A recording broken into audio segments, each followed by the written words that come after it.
Singapore থেকে সন্ধ্যা ৬টায় দেশে পৌঁছবে হাদির মরদেহ। রাজধানী সহ বিভিন্ন স্থানে রাতভর বিক্ষোভ, আজ বিশেষ দোয়া, শনিবার রাষ্ট্রীয় শোক, পরিবারের দায়িত্ব নেবে সরকার। মাত্র ৭ দিনের শোকে হাদিকে হত্যার পরিকল্পনা বাস্তবায়ন করে ফয়সাল। গুলির ১২ ঘন্টার মধ্যে ছাড়ে দেশ, গায়েব করা হয় আলামত। ভারতের মহারাষ্ট্রে সবশেষ অবস্থান শনাক্ত। দেশে ফিরতে ট্রাভেল পাসের আবেদন করেছেন তারেক রহমান। মেয়ে জাইমা সহ টিকিট কেটেছেন ৮ জনের। স্বদেশ প্রত্যাবর্তনকে ঐতিহাসিক করতে জোর প্রস্তুতি বিএনপির। বেগম জিয়ার অসুস্থতায় প্রচারে কিছুটা ভাটা পড়লেও তফসিলের পর গুছিয়ে উঠছে বিএনপি। ঘাটতি দেখছেন না নেতারা। তারেক রহমান ফিরলে দলীয় কর্মকাণ্ড আরও চাঙা হওয়ার আশা। এবং ৯ বছর পর কাল থেকে বাড়ছে রেলওয়ের পূর্বাঞ্চলের ট্রেনের ভাড়া। অতিরিক্ত গুনতে হবে ৫ থেকে ২১৪ টাকা পর্যন্ত। সেবার মান না বাড়ানোয় যাত্রীদের ক্ষোভ।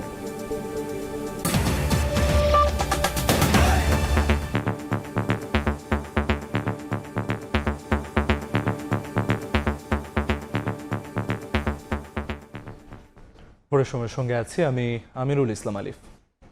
ইনকিলাব মঞ্চের মুখপাত্র ওসমান হাদি মারা গেছেন।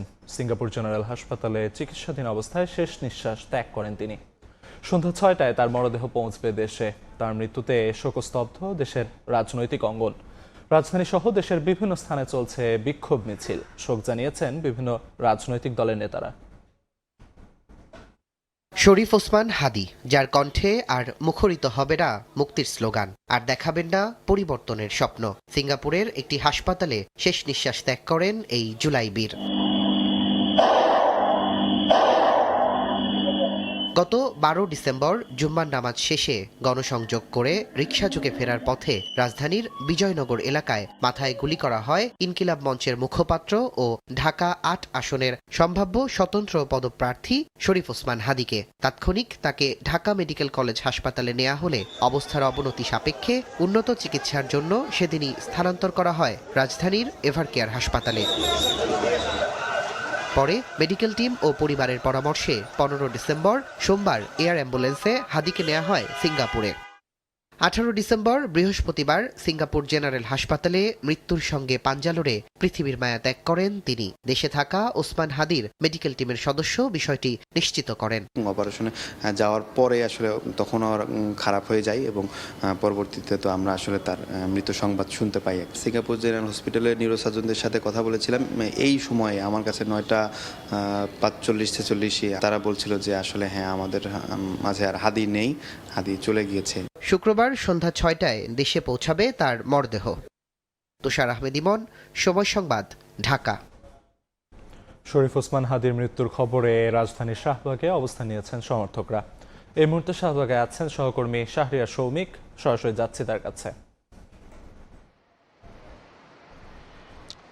আলিফ, এই মুহূর্তে আমরা আছি রাজধানীর ঠিক শাহবাগে।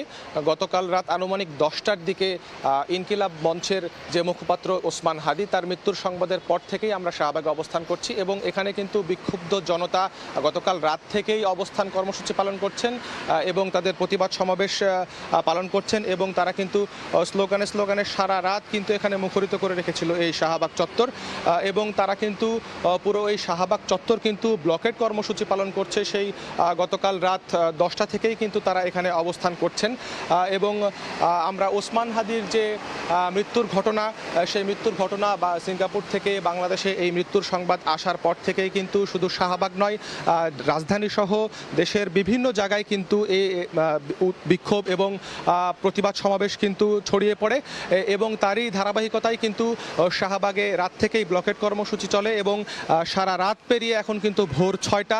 এখন পর্যন্ত এখানকার বিক্ষোভকারী যারা আছেন, বিক্ষুব্ধ জনতা যারা আছেন, তারা কিন্তু এখনও শাহবাগে ব্লকেট কর্মসূচি তাদের জারি রেখেছেন। তারা কিছুক্ষণ আগে আমরা দেখেছি তারা এখানেই ফজরের নামাজ আদায় করেছেন এবং আদায় করার পরে তারা এখনও অবস্থান করছেন এবং তারা বলছেন নামাজ শেষে তারা তাদের পূর্ব নির্ধারিত যে প্রতিবাদ সমাবেশ এবং বিক্ষোভ কর্মসূচি তারা চালিয়ে যাবেন, এমনটিই কিন্তু তারা বলেছেন এবং তারা রাত 3টা নাগাদ কিন্তু তারা তাদের আজকে সারাদিনের কর্মসূচি ঘোষণা করেছেন। তারা বলেছেন যে আজ বাদ জুম্মা, এই শাহবাগ মোড় থেকে যে ভারতের আগ্রাসন বিরোধী যে মিছিল এবং বিক্ষোভ সমাবেশ তারা সেটি পালন করবেন এবং তারা আহ্বান জানিয়েছেন সারা দেশের সমস্ত মসজিদ এবং বিভিন্ন ধর্মীয় যে উপাসনালয় সেখান থেকে দোয়া এবং দোয়ার পরবর্তী সময়ে তারা আপামর জনসাধারণকে রাস্তায় নেমে প্রতিবাদ সমাবেশের জন্য কিন্তু তারা আহ্বান জানিয়েছেন এবং হাদির যে লাশ সে বিষয়ে ইনকিলাব মঞ্চের পক্ষ থেকে আমরা অফিসিয়ালি একটি বার্তা পেয়েছি। তারা আমাদেরকে জানিয়েছেন যে আজ শুক্রবার বাংলাদেশ বিমানের একটি বাণিজ্যিক ফ্লাইটে আনুমানিক 3:50 কিন্তু শরীফ ওসমান হাদির মরদেহ কিন্তু বাংলাদেশের উদ্দেশ্যে রওনা হবেন এবং বাংলাদেশ সময় আনুমানিক সন্ধ্যা 6টা নাগাদ সময়ে কিন্তু এটি ঢাকায় এসে পৌঁছাবেন এমনটি কিন্তু তারা আমাদের জানিয়েছেন এবং দেশে আসার পর ওসমান হাদির জানাজা শনিবার বাদ জোহর মানিক মিয়া এভিনিউতে অনুষ্ঠিত হবে। এর আগে কিন্তু সিঙ্গাপুর স্থানীয় সময় 10টায় কিন্তু সিঙ্গাপুরের একটি মসজিদে কিন্তু ওসমান হাদির প্রথম জানাজা অনুষ্ঠিত হবে এমনটি কিন্তু ইনকিলাব মঞ্চের বরাত দিয়ে আমরা জানতে পেরেছি এবং আরেকটু জানিয়ে রাখতে চাই যে এই নৃশংস হত্যাকাণ্ড এবং শেষ পর্যন্ত বৃহস্পতিবার আনুমানিক রাত 10টা নাগাদ সময়ে হাদির যে মৃত্যুর সংবাদ তার কিন্তু ঘণ্টাখানেক পরেই বাংলাদেশের অন্তর্বর্তীকালীন সরকারের যে প্রধান উপদেষ্টা ডক্টর মোহাম্মদ ইউনূস তিনি কিন্তু জাতির উদ্দেশ্যে ভাষণ দিয়েছেন এবং বলেছেন হাদির এই মৃত্যুর সংবাদ তাকে যথেষ্ট ব্যথিত করেছে এবং তিনি গভীর উদ্বেগ প্রকাশ করেছেন এবং তিনি আশ্বস্ত করেছেন হাদির এই মৃত্যুর সাথে জড়িত যে সকল খুনি আছেন তাদেরকে দৃষ্টান্তমূলক শাস্তির ব্যবস্থা করা হবে এবং তাদেরকে দ্রুতই আইনের আওতায় নিয়ে আসা হবে এমন আশ্বস্ত কিন্তু তিনি দেশবাসীকে করেছেন।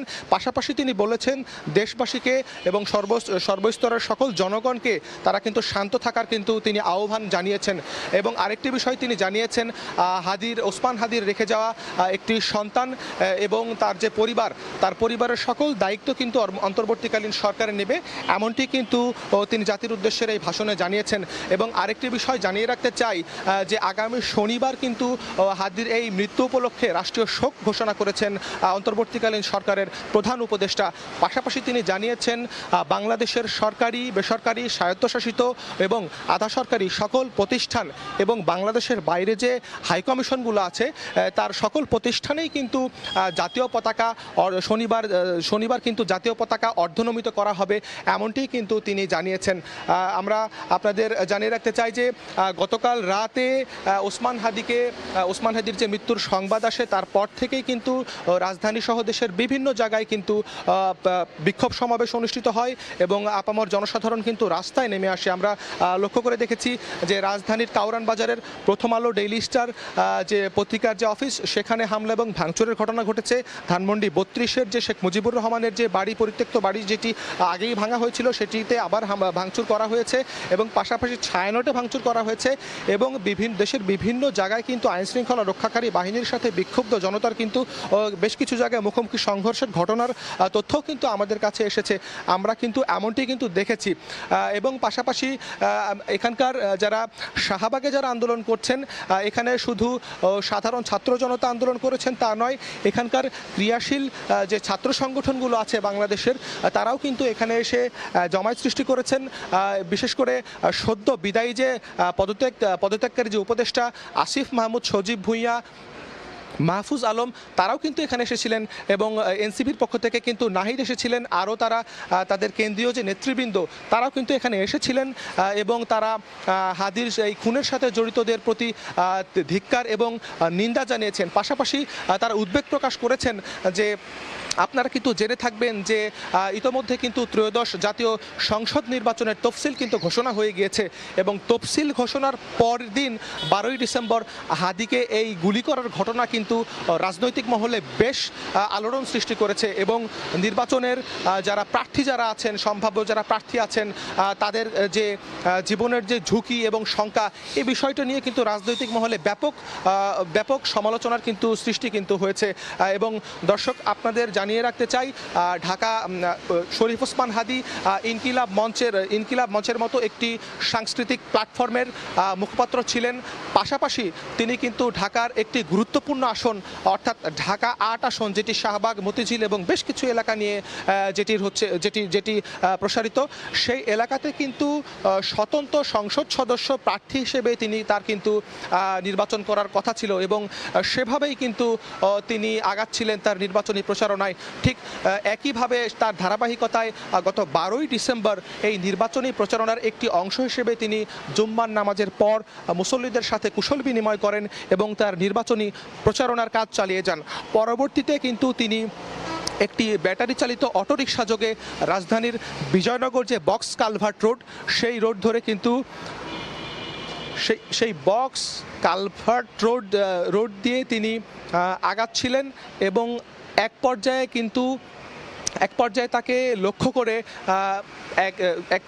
লক্ষ্য করে একটি মোটর বাইক তার পিছু নেন এবং পরবর্তীতে আমরা সিসিটিভি ফুটেজে দেখতে পাই যে একজন বাইক চালাচ্ছিলেন এবং তার পেছনেই কিন্তু একজন আরোহী বসেছিলেন এবং হাদিকে বহন করা যেই রিক্সা, সেই রিক্সাকে লক্ষ্য করে আগানো সেই বাইক থেকে একজন আরোহী, যিনি হেলমেট পরা এবং মুখ ঢাকা ছিলেন, তাৎক্ষণিকভাবেই কিন্তু হাদির মাথাকে লক্ষ্য করে তিনি একটি গুলি ছুড়ে দেন। আমরা দেখেছি যে একাধিক গুলি কিন্তু তার প্রতি বর্ষণ করা হয়েছে। পরবর্তীতে আমরা দেখেছি যে তাৎক্ষণিকভাবেই কিন্তু হাদি সেখানে গুরুতর আহত হন এবং তার যথেষ্ট পরিমাণে রক্তক্ষরণ হন এবং তাৎক্ষণিকভাবে সে ঘটনাস্থলেই কিন্তু হাদি জ্ঞান হারিয়ে ফেলেন। পরবর্তীতে তার অবস্থা বেগতিক দেখে হাদির সাথে যে রিকশায় আরও একজন আরোহী ছিলেন ইনকিলাব মঞ্চের, তার সহযাত্রী এবং সেখানকার স্থানীয় জনগণ যারা ছিলেন, তারা কিন্তু তাৎক্ষণিকভাবে হাদিকে পার্শ্ববর্তী যে ঢাকা মেডিকেল কলেজ হাসপাতাল, সেখানে কিন্তু হাদিকে নেয়ার ব্যবস্থা করেন। পরবর্তীতে সেখানে হাদিকে সর্বোচ্চ চিকিৎসা দেওয়া হয় এবং ঢাকা মেডিকেল কলেজ হাসপাতালের যে বিভিন্ন বিভাগের যে অভিজ্ঞ যারা চিকিৎসক যারা ছিলেন, তারা তাৎক্ষণিকভাবে একটি বোর্ড গঠন করেন এবং হাদিকে সর্বাত্মক চিকিৎসা সেবা দেন এবং পরবর্তীতে তারা সিদ্ধান্তে আসেন যে তার তাৎক্ষণিকভাবে একটি মস্তিষ্কে অস্ত্রোপচারের সিদ্ধান্ত কিন্তু তখন নেওয়া হয় এবং একই ধারাবাহিকতায় কিন্তু তার মস্তিষ্কে একটি অস্ত্রোপচার করা হয় ঢাকা মেডিকেল কলেজ হাসপাতালে এবং অস্ত্রোপচারের পর ডাক্তাররা গণমাধ্যমের সাথে সেদিনই কথা বলেন এবং জানান যে হাদি তখন পর্যন্ত বেঁচে ছিলেন, তবে তার অবস্থা ছিল বেশ সংকটপূর্ণ, কারণ আমরা সাধারণ মানুষ যারা আমাদের জ্ঞানের মাত্রা সেটি 15 থাকলেও সেই দিন কিন্তু হাদির জ্ঞানের মাত্রা কিন্তু ছিল শুধুমাত্র 3 এবং এটি অনেক উদ্বেগের বিষয় ছিল এবং তারপর থেকে সেদিনই ঢাকা মেডিকেল থেকে হাদিকে উন্নত চিকিৎসার জন্য এভারকেয়ার হাসপাতালে নেওয়া হয় এবং আরও উন্নত চিকিৎসার জন্য গত সোমবার অর্থাৎ 15ই ডিসেম্বর হাদিকে এয়ার অ্যাম্বুলেন্স যোগে সিঙ্গাপুর জেনারেল হাসপাতালে নেওয়া হয় এবং সেখানে থাকা অবস্থায় চিকিৎসাধীন অবস্থায় গতকাল রাত আনুমানিক 10টা নাগাদ সময়ে কিন্তু সিঙ্গাপুর থেকে এই ইনকিলাব মঞ্চের যে মুখপাত্র ওসমান হাদি, তার মৃত্যুর সংবাদ আসে। তারপর থেকেই কিন্তু শাহবাগ সহ সারা দেশেই কিন্তু বিক্ষুব্ধ জনতা তাদের আন্দোলন চালিয়ে যান। তো আলিফ, এখন পর্যন্ত শাহবাগ থেকে ওসমান হাদির মৃত্যুর ঘটনার বিক্ষোভ সমাবেশের এই ছিল আমার হাতে সর্বশেষ। শাহবাগ থেকে সবশেষ জানাচ্ছিলেন সহকর্মী শাহরিয়ার সৌমিক। ইনকিলাব মঞ্চের মুখপাত্র শরীফ ওসমান হাদির মৃত্যুর খবরে রাজধানী সহ দেশের বিভিন্ন জায়গায় প্রতিবাদ ও বিক্ষোভ মিছিল হয়েছে। হাদির হত্যাকারীদের দ্রুত গ্রেফতার করে বিচারের আওতায় আনার দাবি জানিয়েছেন বিক্ষোভকারীরা।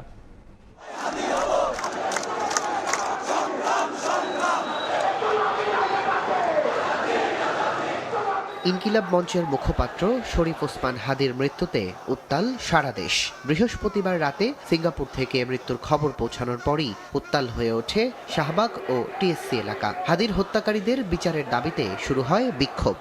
শরীফ ওসমান হাদিকে যারা হত্যা করেছে তাদেরকে অবিলম্বে বাংলাদেশের কাছে হস্তান্তর করতে হবে।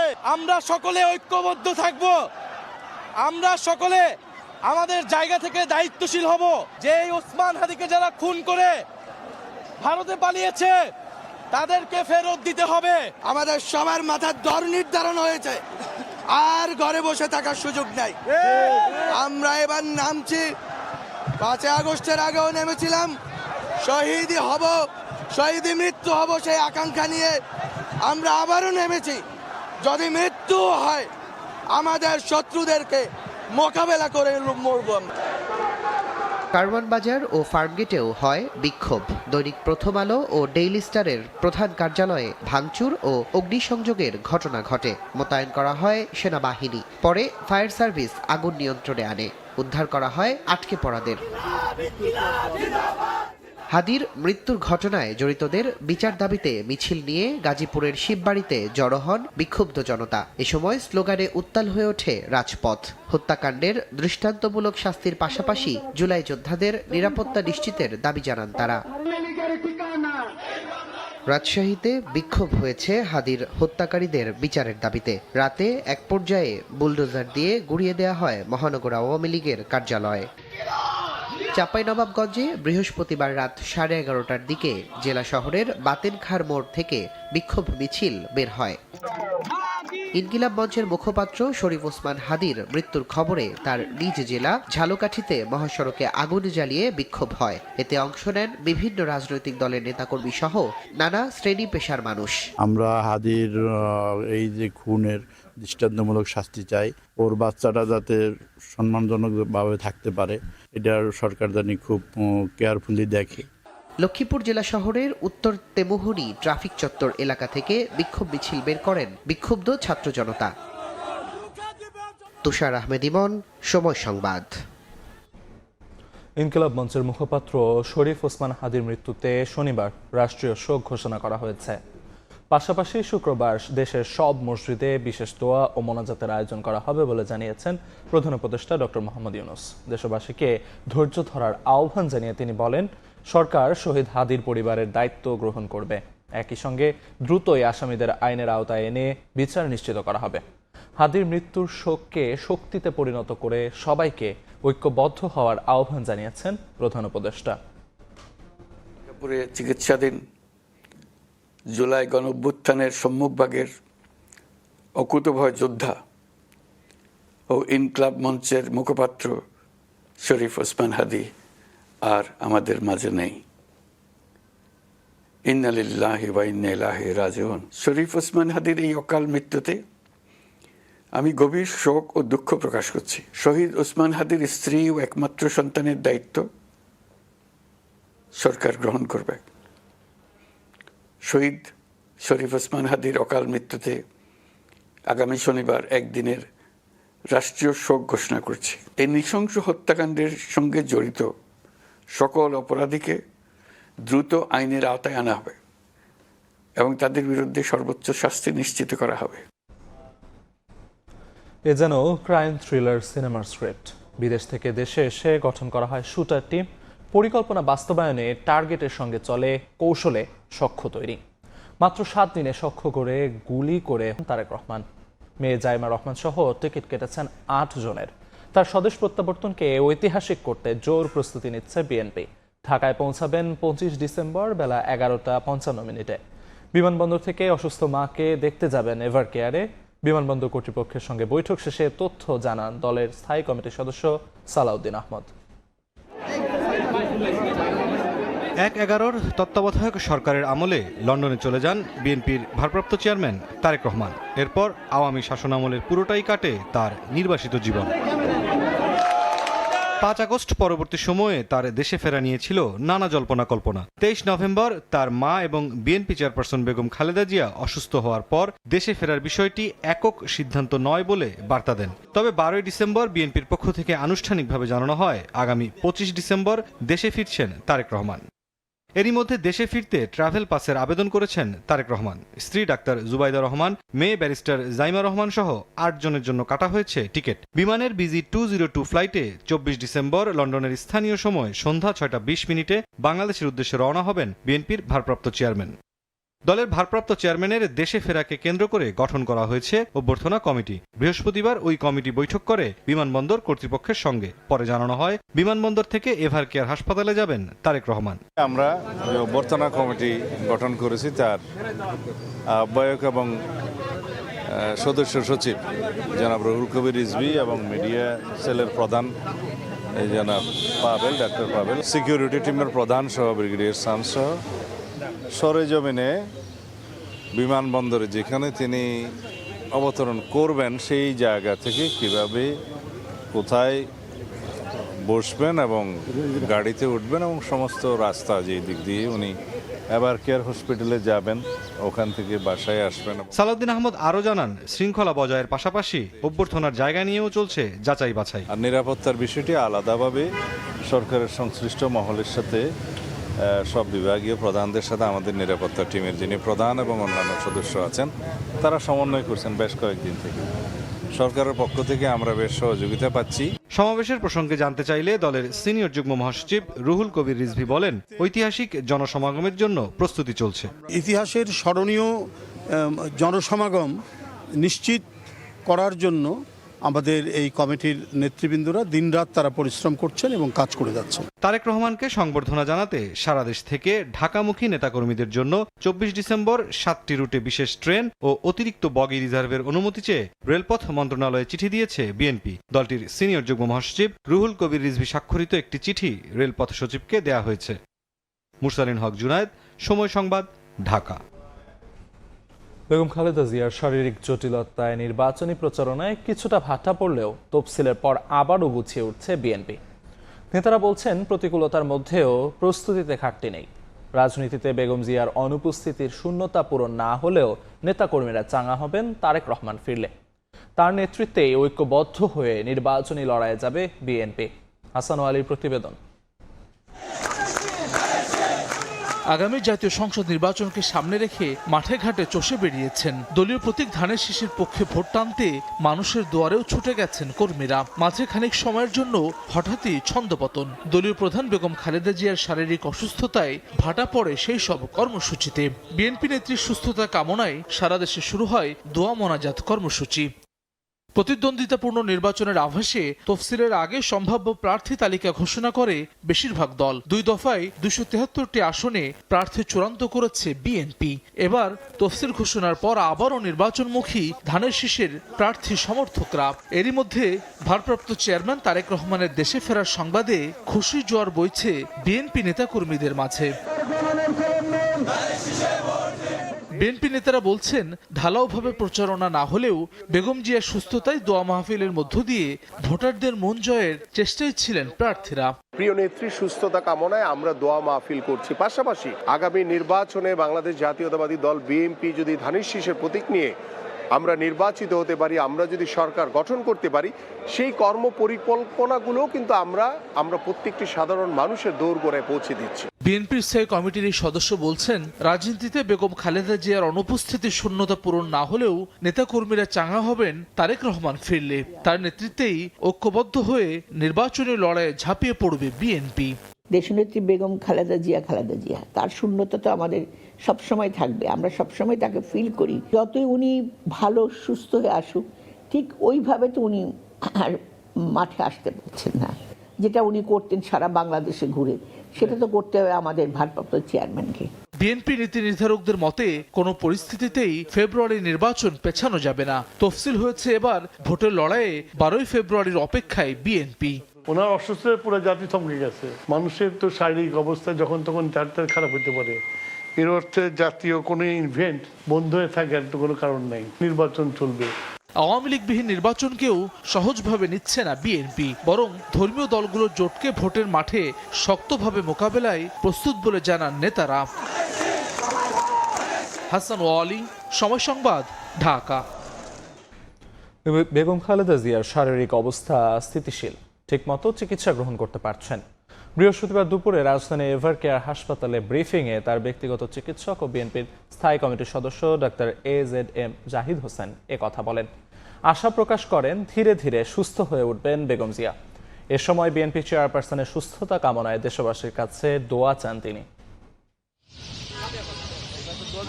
শ্বাসকষ্ট সহ নানা জটিলতায় স্বাস্থ্যের অবনতি হলে গত 23 নভেম্বর রাজধানীর এভার কেয়ার হাসপাতালে ভর্তি করা হয় বিএনপি চেয়ারপারসন বেগম খালেদা জিয়াকে। সংক্রমণ ছড়িয়ে পড়ে হার্ট এবং ফুসফুসে। দেশি বিদেশি চিকিৎসকদের সমন্বয়ে গঠিত বিশেষায়িত মেডিকেল বোর্ডের অধীনে বেগম জিয়ার চিকিৎসা চলছে।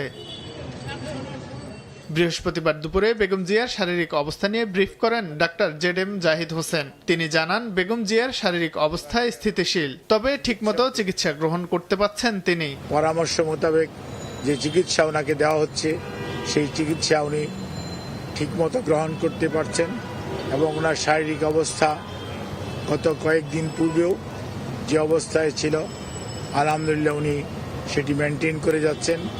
সেজন্যই চিকিৎসক সহ ওনার সাথে সম্পৃক্ত সবাই আমরা যারা এই হসপিটালের চিকিৎসকরা সহ সবাই অত্যন্ত আশাবাদী যে ইনশাআল্লাহ দেশনেত্রী বেগম খালেদা জিয়া ধীরে ধীরে সুস্থ হয়ে যাবেন। এ সময় ডাক্তার জাহিদ দেশবাসীর কাছে বেগম জিয়ার সুস্থতা কামনায় দোয়া চান। দেশের মানুষের কাছে মহান রাব্বুল আলামিনের কাছে দোয়া করার জন্য আহ্বান জানাতে চাই, যাতে দেশনেত্রী বেগম খালেদা জিয়া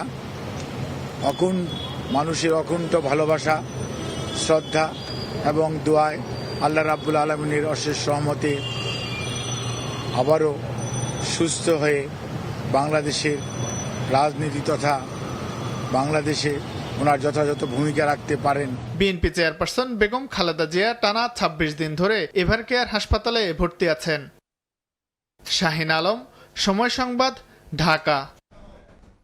আবারও ওসমান হাদি প্রসঙ্গ। শরীফ ওসমান হাদির মৃত্যুর খবরে রাজধানীর শাহবাগে অবস্থান নিয়েছেন সমর্থকরা। এই মুহূর্তে শাহবাগে আছেন সহকর্মী কামরুল হাসান। সরাসরি যাচ্ছি তার কাছে। আমরা দেখেছি যে এই শাহবাগ মোড়ে উত্তেজনা আমরা দেখেছি, সেই উত্তেজনা এখনো পর্যন্ত কিন্তু চলমান রয়েছে। আপনারা নিশ্চয়ই দেখতে পাচ্ছেন শরীফ ওসমান হাদির যেই সমর্থক যারা আছেন সেই সমর্থকরা এখনো পর্যন্ত কিন্তু তারা শাহবাগ মোড়ে অবস্থান নিয়েছেন এবং আমরা সারা রাত ভরই দেখেছি বিভিন্ন শ্রেণী পেশার মানুষও তাদের সঙ্গে যুক্ত হয়েছিলেন এবং সবশেষ ফজরের নামাজও তারা এখানে আদায় করেছেন।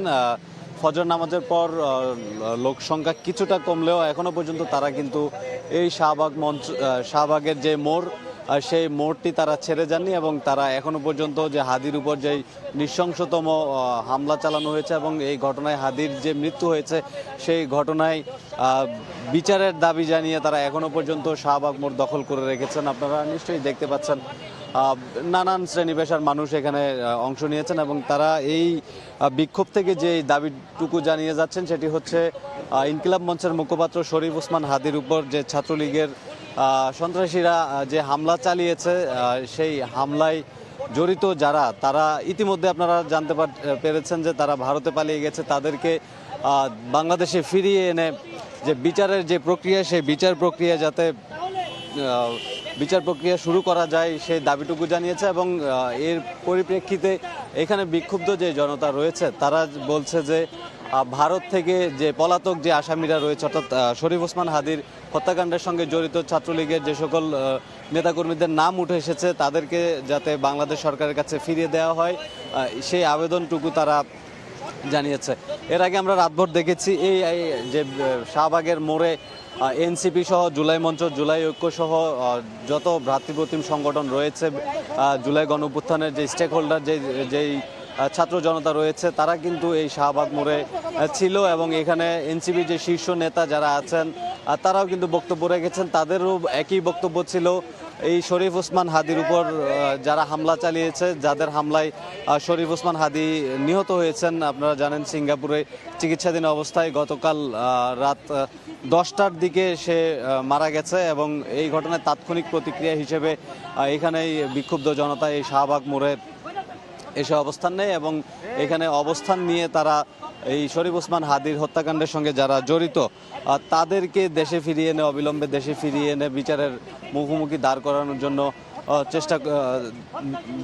সেই দাবিটুকু তারা জানিয়েছেন। একটু জানাতে চাই শরীফ ওসমান হাদি জুলাইয়ের যে গণ অভ্যুত্থান সেই গণ অভ্যুত্থানে একেবারে প্রথম সারির একজন যোদ্ধা ছিলেন। আমরা এর আগেও দেখেছি সে এই যে বাংলাদেশে দীর্ঘদিন যে আধিপত্যবাদের যে ভারতীয় যে আধিপত্য ছিল সেই আধিপত্যবাদের বিরুদ্ধে সে সবসময় প্রতিবাদী কণ্ঠস্বর হিসেবে কাজ করেছে এবং তার একটি স্বপ্নের কথা সে বারবার বলেছে। সে একটি ইনসাফ ভিত্তিক ন্যায়ের যে বাংলাদেশ তৈরির যে স্বপ্ন সেই স্বপ্নটুকু সে দেখিয়ে গেছে, সে সবসময় ইনসাফের কথা বলেছে, কিন্তু শেষ পর্যন্ত আসলে সে তার যে ইনসাফের যে লড়াই, সেই লড়াইটুকু চালিয়ে যেতে পারেনি। আপনারা জানেন গত শুক্রবার শরীফ ওসমান হাদি জুমার নামাজের পর নির্বাচনী প্রচারণা শেষে যখন বাসায় ফিরছিলেন, তখনই নিষিদ্ধ সন্ত্রাসী সংগঠন ছাত্রলীগের কর্মীরা তাকে পেছন থেকেই একরকম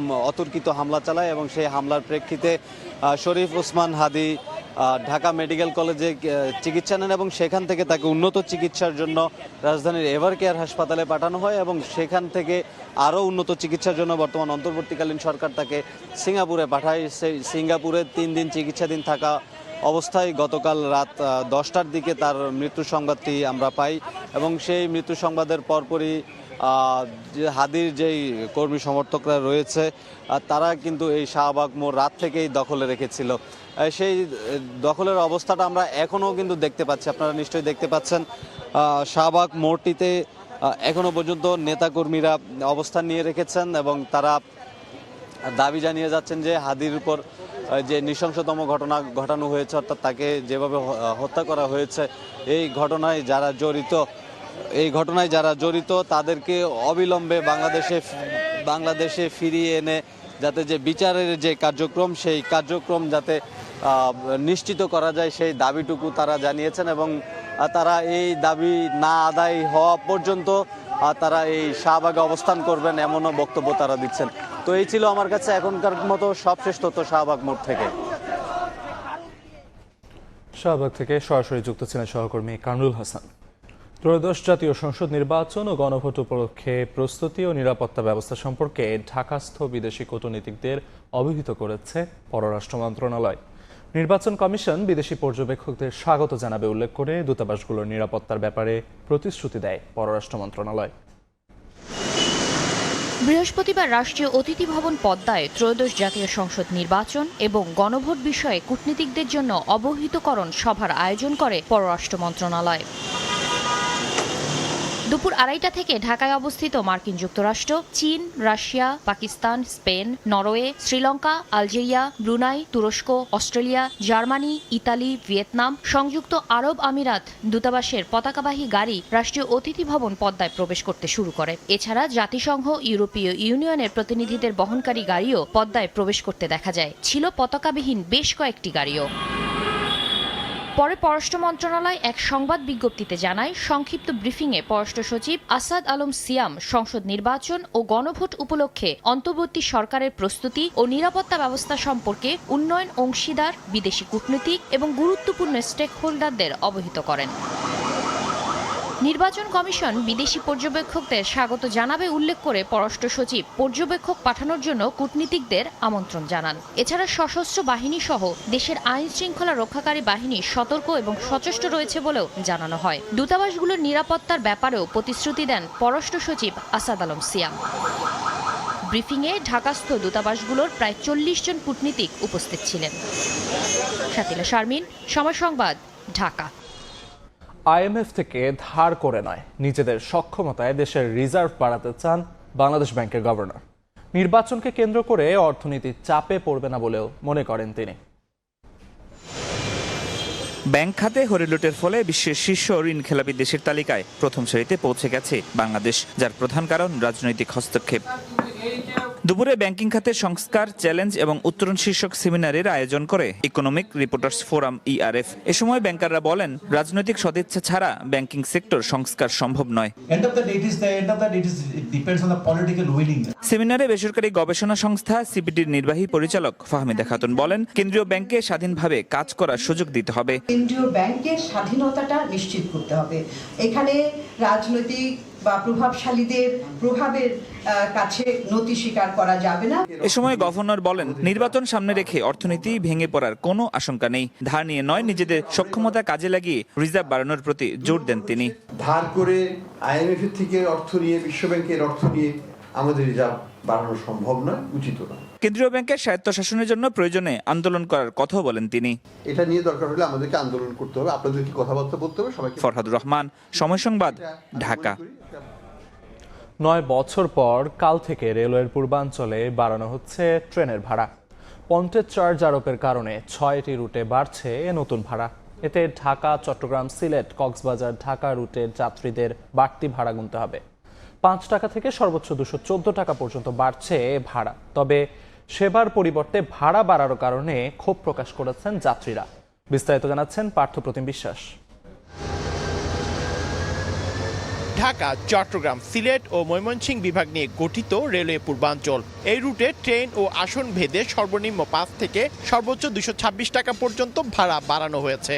ঢাকা চট্টগ্রাম, ঢাকা কক্সবাজার, ঢাকা সিলেট, চট্টগ্রাম জামালপুর ও ঢাকা দেওয়ানগঞ্জ রুটের মোট 11টি সেতুতে পন্টেজ চার্জ প্রযোজ্য হবে। মূলত ব্রিটিশ আমলের নিয়ম অনুযায়ী রেলের যাত্রাপথে থাকা সেতু রক্ষণাবেক্ষণের জন্য পন্টেজ চার্জ ধরা হয়। এতদিন রেলওয়ে পূর্বাঞ্চলে 7টি সেতু পন্টেজ চার্জের আওতায় ছিল, বর্তমানে যোগ হচ্ছে আরও 11টি। এতদিন ঢাকা চট্টগ্রাম রুটের দূরত্ব ধরা হতো 346 কিলোমিটার। পন্টেজ চার্জ নির্ধারণের পর দূরত্ব বেড়ে হচ্ছে 381 কিলোমিটার। ঢাকা সিলেট, চট্টগ্রাম জামালপুর, চট্টগ্রাম দেওয়ানগঞ্জ রুটে ভাড়া বাড়ছে সর্বনিম্ন 5 থেকে সর্বোচ্চ 127 টাকা পর্যন্ত। ঢাকা চট্টগ্রাম, ঢাকা কক্সবাজার রুটে ভাড়া বাড়ছে সর্বনিম্ন 15 থেকে সর্বোচ্চ 214 টাকা পর্যন্ত। মূলত 100 মিটারের বেশি দৈর্ঘ্যের সেতু রক্ষণাবেক্ষণ ব্যয় বেড়ে যাওয়ায় পন্টেজ চার্জ পুনর্গঠন ও ভাড়া সমন্বয় করা হয়েছে, জানান পূর্বাঞ্চলের এই কর্মকর্তা। পন্টেজ দূরত্ব আরোপের ফলে যে দূরত্ব বাড়ছে, এর জন্য আমাদের কিছু ভাড়া বৃদ্ধি পেয়েছে, কিছু রুটে, সব রুটে না। আমাদের আগামী 20 তারিখ থেকে যে সমস্ত প্যাসেঞ্জার বা যাত্রী সাধারণ ট্রাভেল করবেন তাদের ক্ষেত্রে নতুন ভাড়াটা কার্যকর হবে। নতুন হারে ভাড়া অনুমোদনের পর সকল প্রস্তুতি সম্পন্ন হয়েছে বলে জানিয়েছে রেল কর্তৃপক্ষ। 10 তারিখ থেকে আমাদের নতুন রেটে যাত্রীরা টিকিট পাবে। এছাড়া 20 তারিখের আগে যে ট্রেনগুলো, ওগুলো পূর্বের ভাড়ায় টিকিট ভ্রমণ করবে। তবে সেবার মান না বাড়িয়ে ভাড়া বাড়ানোয় ক্ষোভ প্রকাশ করেছেন রেলওয়ে পূর্বাঞ্চলের যাত্রীরা। সেবার মান খারাপ, কিন্তু আপনি আমার টাকা বাড়াই দিতেছেন। বেশিরভাগ নিম্ন আয়ের মানুষরা ওরা মনে করেন ট্রেনে যাতে কম খরচে যেতে পারে। আমরা যেহেতু স্টুডেন্ট, সেক্ষেত্রে ভাড়াটা বাড়া মানে কি আমাদের উপর একটা খুব একটা চাপ পড়ে যাওয়া। নতুন ভাড়া কার্যকর হলে প্রায় 40 কোটি টাকা বাড়তি আয় হবে রেলওয়ের। পার্থপ্রতিম বিশ্বাস, সময় সংবাদ, চট্টগ্রাম। ভোরের সময় ছিল আমার কাছে। পরবর্তী সংবাদগুলো জানাতে যুক্ত হবেন সহকর্মী মালিহা সোহরাওয়ার্দী। ধন্যবাদ আলিফ। পরবর্তী সংবাদগুলো নিয়ে ফিরছে কিছুক্ষণ পরে। সাম্প্রতিক সময়ে একাধিক ভূমিকম্পে আতঙ্ক বেড়েছে মাদারীপুরে। জেলার 61টি ঝুঁকিপূর্ণ প্রাথমিক বিদ্যালয় ভবনেই চলছে কোমলমতি শিক্ষার্থীদের পাঠদান কার্যক্রম। এসব ভবনের কোথাও খসে পড়ছে পলেস্তারা, কোথাও ফাটল ধরে মাথার উপরে পড়ছে ইট সুরকি। অনেক সময় আহত হচ্ছে শিক্ষার্থীরা। এমন পরিস্থিতিতে এলজিইডি বলছে, শিক্ষা মন্ত্রণালয় থেকে অনুমোদন হওয়ার পর প্রকল্প পেলে ভবন নির্মাণের উদ্যোগ নেওয়া হবে। সঞ্জয় কর্মকার অভিজিতের রিপোর্ট, ছবি তুলেছেন শাহাদাত আকন। উপরে ফিটফাট, ভেতরে সদরঘাট, এ বাক্যের সাথে হুবহু মিল পাওয়া যায় গোসাইদিয়া সরকারি প্রাথমিক বিদ্যালয়ের। 2010 সালে 20 লাখ টাকা ব্যয়ে একতলা বিশিষ্ট ভবন নির্মাণ করা হলেও সেটি 5 বছর ধরে ব্যবহারের অনুপযোগী হয়ে পড়েছে। মাদারীপুর সদর উপজেলা থেকে 40 কিলোমিটার দূরে প্রত্যন্ত এলাকায় 1972 সালে প্রতিষ্ঠিত হয় 75 নম্বর গোসাইদিয়া সরকারি প্রাথমিক বিদ্যালয়। ভবন থেকে কখনো খসে পড়ে পলেস্তারা, কখনো ইট বা সুরকি। সাম্প্রতিক সময়ে একাধিকবার ভূমিকম্পের পর নতুন করে দেখা দিয়েছে ফাটল। এতে জীবনের ঝুঁকি নিয়ে সেখানে ক্লাস করছে শিক্ষার্থীরা। একই অবস্থা 44 নম্বর বলারচর সরকারি প্রাথমিক বিদ্যালয়ের। পুরনো ভবনটি অনেক আগেই পরিত্যক্ত ঘোষণা করে প্রশাসন। একটি কক্ষে 2টি শ্রেণীর ক্লাস হওয়াতে ব্যাহত হচ্ছে কার্যক্রম। বৃষ্টি হলেই ছাদ থেকে পানি পড়ে ভিজে যায় বই খাতা সহ শিক্ষা উপকরণ। শিক্ষকরা বলছেন, বারবার বিষয়টি লিখিত ও মৌখিকভাবে জানালেও টনক নড়ছে না কর্তৃপক্ষের। বালি খোয়া আমাদের মাথায় পড়ে, খোয়া পরে আমরা অনেক ব্যথা পাই। বৃষ্টি আইলে আমাদের বই খাতা ভিজে যায়। 90 সালের যে ভবনটা, এই ভবনটা বিভিন্ন জায়গায় পলেস্তার খসে পড়েছে, ফ্লোরগুলো নষ্ট হয়ে গেছে। খুবই ঝুঁকিপূর্ণ অবস্থায় আছি। কিছুদিন আগে ভূমিকম্প হয়েছে, তার আগেও কিছুটা দেবে গেছে। অবশ্য শিক্ষা অধিদপ্তর থেকে ঝুঁকিপূর্ণ বিদ্যালয়ের তালিকা পেলেই কার্যকর ব্যবস্থা গ্রহণের আশ্বাস এলজিইডির। এই মুহূর্তে আমাদের কোনো টেন্ডার প্রসেসিং কিংবা কোনো লিস্ট, জরাজীর্ণ স্কুলের লিস্ট হাতে না থাকার কারণে আমরা টেন্ডার করতে পারিনি। প্রাথমিক শিক্ষা অধিদপ্তর থেকে লিস্ট প্রাপ্তির সাপেক্ষে পরবর্তীতে পর্যায়ক্রমে টেন্ডার করা হবে। মাদারীপুরের 5টি উপজেলায় 719টি সরকারি প্রাথমিক বিদ্যালয় রয়েছে। এর মধ্যে 61টি সরকারি প্রাথমিক বিদ্যালয় কয়েক বছর ধরে ঝুঁকিপূর্ণ ও পরিত্যক্ত ঘোষণা করে প্রশাসন। সঞ্জয় কর্মকার, অভিজিৎ, সময় সংবাদ, মাদারীপুর। কর্তৃপক্ষের অব্যবস্থাপনায় চরম স্বাস্থ্য ঝুঁকিতে গোপালগঞ্জ জেলা কারাগার সংলগ্ন এলাকার বাসিন্দারা। কারাগারের পয়বর্জ্য মিশছে লোকালয়ের জলাশয় ও ফসলি জমিতে। তীব্র দুর্গন্ধ আর মশা মাছির উপদ্রবে অতিষ্ঠ অন্তত 2 শতাধিক পরিবারের জীবন। ভুক্তভোগীদের অভিযোগ, বছরের পর বছর এই নরক যন্ত্রণা চললেও কর্তৃপক্ষের কোনো ভ্রুক্ষেপ নেই। জয়ন্ত শিরালির রিপোর্ট, ছবি তুলেছেন HM মানিক। সাধারণ নর্দমা মনে হলেও এটি গোপালগঞ্জ জেলা কারাগারের ভেতর থেকে বেরিয়ে আসা অপরিশোধিত পয়বর্জ্য। এই দূষিত পরিবেশের শিকার কারাগারের পশ্চিম ও উত্তর পাশে বসবাসকারী অন্তত 2 শতাধিক পরিবার।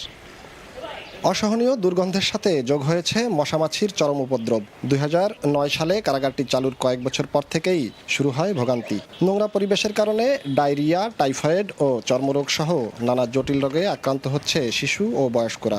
শুধু জনবসতি নয়, এই বিষাক্ত পানি ছড়িয়ে পড়ছে পাশের ফসলি জমিতেও।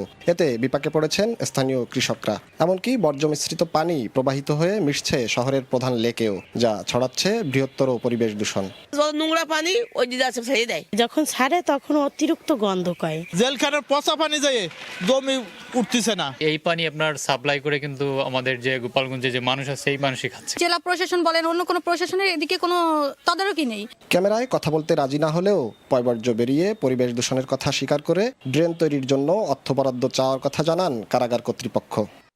3টা প্রাক্কলনে টাকা চাওয়া হয়েছে 3 সাইডে ড্রেন করার জন্য। টাকা ছাড়পত্র পাইবে, তারপরে গণপূর্ত টেন্ডার করিয়া গণপূর্ত কাগজাদেশ দিয়ে ঠিকাদারের মাধ্যমে কাজ করাবে। জেলা কারাগারে 700 জনেরও বেশি হাজতি ও কয়েদি রয়েছে। একটি সংশোধনাগারের অব্যবস্থাপনার দায় বহন করতে হচ্ছে সাধারণ মানুষকে। বছরের পর বছর ধরে চলা এই দূষণে বিপন্ন জনস্বাস্থ্য ও পরিবেশ। এলাকাবাসীর দাবি, লোক দেখানো আশ্বাস নয়, দ্রুত স্থায়ী বর্জ্য ব্যবস্থাপনার মাধ্যমে দীর্ঘজীবনের নরক যন্ত্রণা থেকে মুক্তি মিলুক তাদের। জয়ন্ত শিরালি, সময় সংবাদ, গোপালগঞ্জ। পুকুর শূন্য হয়ে পড়েছে কিশোরগঞ্জ পৌর এলাকা। আইন অমান্য করে পুকুর ভরাটের মহোৎসবে পিছিয়ে নেই সরকারি প্রতিষ্ঠানগুলো। এতে হুমকির মুখে জীববৈচিত্র্য। আগুন লাগলে দেখা দিচ্ছে বিপত্তি। ভরাট আর দখল দূষণে অস্তিত্ব বিলীন হয়ে পড়ায় কোনো কাজে আসছে না টিকে থাকা পুকুরগুলো। তবে বরাবরের মতোই ব্যবস্থা নেওয়ার আশ্বাস সংশ্লিষ্ট কর্তৃপক্ষের। নূর মোহাম্মদের তথ্য ও ছবি নিয়ে রিপোর্ট।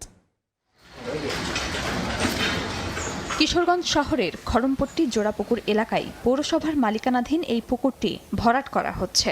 আর নামে বেঁচে থাকলেও অনেক আগেই ভরাট হয়েছে ব্যক্তি মালিকানাধীন জোড়াপুকুর।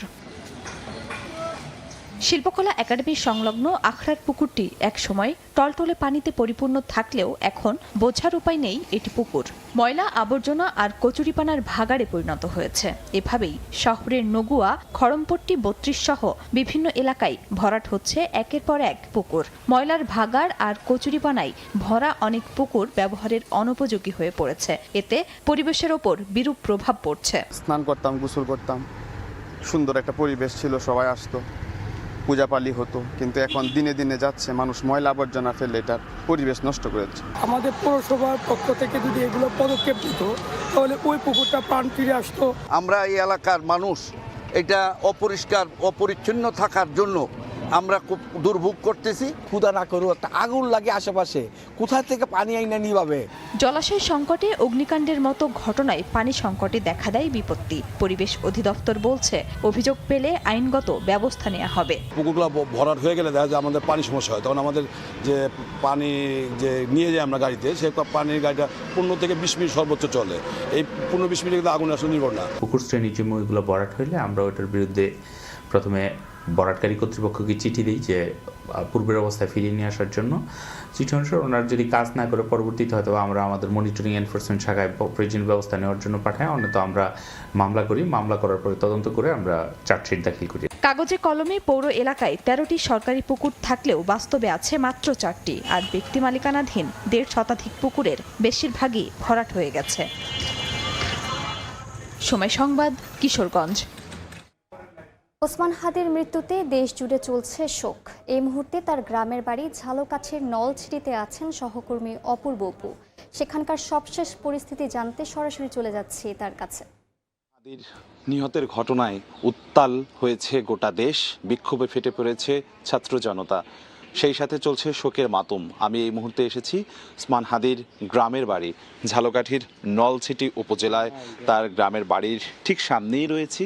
আপনি ছবি যেটি দেখছেন এটি হচ্ছে তার গ্রামের বাড়ির তার টিন শেড যে এই এরিয়াটি রয়েছে এটিই তার গ্রামের বাড়ি। কিছু মানুষ আসছে এখন সাত সকাল, আশেপাশে আমরা দেখছি যে অনেকেই আসছেন এক নজর দেখার জন্য। মূলত জানেনি লাশ নিয়ে মরদেহ নিয়ে আসা হবে আগামীকালকে। এখন গতকালকে যখন এই খবরটি ছড়িয়ে পড়লো তার এই মৃত্যুর ঘটনা, তার পরপরই এই গ্রামবাসী সবাই ছুটে এসেছে, অনেকেই কান্নায় ভেঙে পড়ছে। সেই সাথে সাথে বরিশাল জুড়ে গতকালকে থেকেই বিক্ষোভে ফেটে পড়েছে ছাত্র জনতা। গতকালকে আমরা দেখেছি রাতে BM college, Hatem Ali college, Barishal বিশ্ববিদ্যালয় সহ বিভিন্ন শিক্ষা প্রতিষ্ঠান গতকালকে বিক্ষোভ করেছে খুনিদের অবিলম্বে খুনিদেরকে শাস্তির আওতায় আনার জন্য। সেই সাথে সাথে আমরা দেখছি যে সাধারণ মানুষের ছাপোষা সাধারণ মানুষ অনেকেই কিন্তু কান্নায় ভেঙে পড়ছে। তারা বলছেন, এই গ্রামবাসীরা বলছেন যে হাদির সবসময়ের জন্যই এলাকায় যখন আসতো সে সবার সাথে খুবই আন্তরিক ব্যবহার করত, খুবই ভালো ব্যবহার করত। মাত্র 32 বছর বয়সে তার জীবনটি চলে গেল। 1993 সালে জন্ম নেয়া এই হাদি মাত্র 32 বছর বয়সে 18 ডিসেম্বর গতকালকে অর্থাৎ তিনি মারা গেল। আমরা এই বিষয়ে আরেকটু বিস্তারিত কথা বলবো। আমাদের সহকর্মী পলাশ রায় যুক্ত হচ্ছেন আমাদের সাথে ঝালকাঠির। আপনি গতকালকে থেকে এই পুরো ঘটনা কভার করছিলেন, দেখছিলেন, কি অবস্থায় এলাকার মানুষ এখন কি বলছে? আসলে অপু, আপনি যেমনটি বলেছিলেন, হাদির বিষয়টা শুধু বরিশাল জুড়ে না, সারা বাংলাদেশের মানুষ কিন্তু চরম শোকাহত। সেই সাথে ঝালকাঠির কথা যদি বলি, ঝালকাঠির জন্য আরেকটু বিশেষ। এই যে ঝালকাঠি এবং নলছিটি, এই যে তার জন্মস্থান, এখানে তার বেড়ে ওঠা, অসংখ্য মানুষের সাথে তিনি বেড়ে উঠেছেন, তাদের সাথে কথা বলেছেন। এবং দেখেন এই যে যার বাড়িটা যদি দেখা যায়, অতি সাধারণ পরিবেশে কিন্তু তিনি বেড়ে উঠেছেন, কিন্তু এখানের গণমানুষের সাথে মিশেছেন, মানুষের সাথে তাদের অধিকার নিয়ে কথা বলেছেন, যে কারণে এখানের মানুষ আমরা কিছু এলাকাবাসীও বলছে ছোট থেকেই সে খুব অধিকার সচেতন ছিল। মাদ্রাসা থেকে পড়াশোনা শেষ করে ঢাকা বিশ্ববিদ্যালয়ে পড়াশোনা করেছেন এবং অল্প সময়ের মধ্যে তার জীবনটা চলে গেল। আমরা দেখছি যে সকালেই, এখন সকাল 7টা বাজে, বিভিন্ন শ্রেণী পেশার মানুষ কিন্তু আসা শুরু করেছে। শুধু এই সকাল না, ঘটনা শোনার পর থেকেই কিন্তু নলছিটি এবং ঝালকাঠি শহরের যারা ছিল এই বাড়িতে কিন্তু অসংখ্য মানুষ ভিড় করেছে। এই বাড়িতে আত্মীয় স্বজন বলতে তেমন কেউ তাদের থাকে না। এখন রয়েছে তার বোন এবং ভগ্নিপতি, তারা চরম শোকাহত। কালকে রাতে এই ঘটনা শোনার পর থেকেই কিন্তু তারা বাকরুদ্ধ। আমরা বেশ কয়েকবার তাদের সাথে কথাও বলেছিলাম। গতকাল বিকেলে কিন্তু এখানে একটা শোক সভা হয়েছে এবং প্রতিবাদ সভা হয়েছিল। সেই প্রতিবাদ সভায় তার বোন এবং ভগ্নিপতি কিন্তু এই খুনিদের একটা দৃষ্টান্তমূলক বিচার দাবি করেছিলেন। খুনিদের বিচারের দাবিটা কিন্তু শুধুমাত্র তার পরিবারই নয়, আমরা দেখেছি যে বিভিন্ন শ্রেণী পেশার মানুষ, ছাত্র জনতা কিন্তু তারা রাজপথে নেমেছে। গতকালকে থেকে আমরা দেখেছি বিভিন্ন জায়গায় তারা আন্দোলনে তাদের যে ভিতরের যে ক্ষোভ সেটিও কিন্তু আসলে কার্যত প্রকাশ পেয়েছে মানুষের। এবং আমরা দেখেছি যে গতকালকে রাতে বরিশাল শহরের বিভাগীয় কমিশনারের বাসভবনের সামনে সেখানে ছাত্র জনতা অবস্থান নেয় এবং বরিশাল রেঞ্জের ডিআইজি তিনি কিন্তু কান্নায় আপ্লুত হয়ে পড়েছেন। ঝালকাঠির অবস্থাটা কেমন? ঝালকাঠির কথাটা বলি, ঝালকাঠি কিন্তু উত্তাল ছিল। ঝালকাঠি কলেজ মোড় এলাকায়, যেটা বরিশাল এবং ঝালকাঠি খুলনা জাতীয় মহাসড়ক, সেই মহাসড়কে কিন্তু 3 ঘন্টা ব্যাপী সড়ক অবরোধ ছিল। শুধু এনসিপি বা এই যে সাথে সাধারণ যে শ্রেণী পেশার মানুষ দলমত নির্বিশেষে কিন্তু এখানে একাত্ম হয়েছিলেন। তারপরে অসংখ্য গাড়ি এখানে আটকা পড়ার কারণে, মানবিক কারণে রাত 3:45টার সময় অবরোধ ভাঙে। আজকে এখন কিন্তু এই নামাজের পরে আবারও কর্মসূচি রয়েছে। ধন্যবাদ আমাদের সাথে আপনি। আর পরবর্তী বুলেটিনে আরো বিস্তারিত আমরা জানাবো। আমরা সময়ের দর্শকদেরকে পুরো ঘটনাটা জানানোর চেষ্টা করছি। আজকে দিনভর কিন্তু নানান কর্মসূচি রয়েছে, সেটি ঝালকাঠিতেও রয়েছে, বরিশালেও রয়েছে।